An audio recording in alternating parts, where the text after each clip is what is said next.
Hi. ఇది వచ్చేటప్పటికి బూడిద గుమ్మడికాయ దీపం అండి. ఇలా బూడిద గుమ్మడికాయని దీపంలా ఇలా పెడతారనమాట.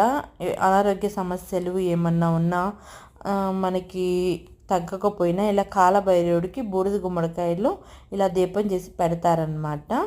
ఇలా దీపం పెడితే అనారోగ్య సమస్యలు తగ్గుతాయి అని చాలామంది నమ్ముతారు అనమాట. అందుకని ఇలా పూజ చేస్తారు. అమావాస్య రోజు చేస్తారండి అలా పూజ.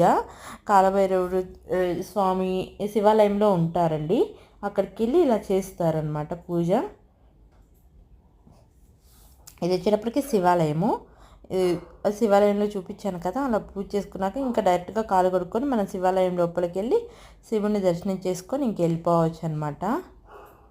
అది ఇదిగోండి వ్యూ అంతా ఎంత బాగుందో చూడండి. బాగా గులాబీ చెట్లు అవి ఇవి బాగా పెంచారండి గుడి చుట్టూరు. అదిగోండి కనిపిస్తున్నాయి ఇక పూలు అవన్నీ. వ్యూ అంతా ఇదిగోండి చాలా పూలు పెట్టారనమాట.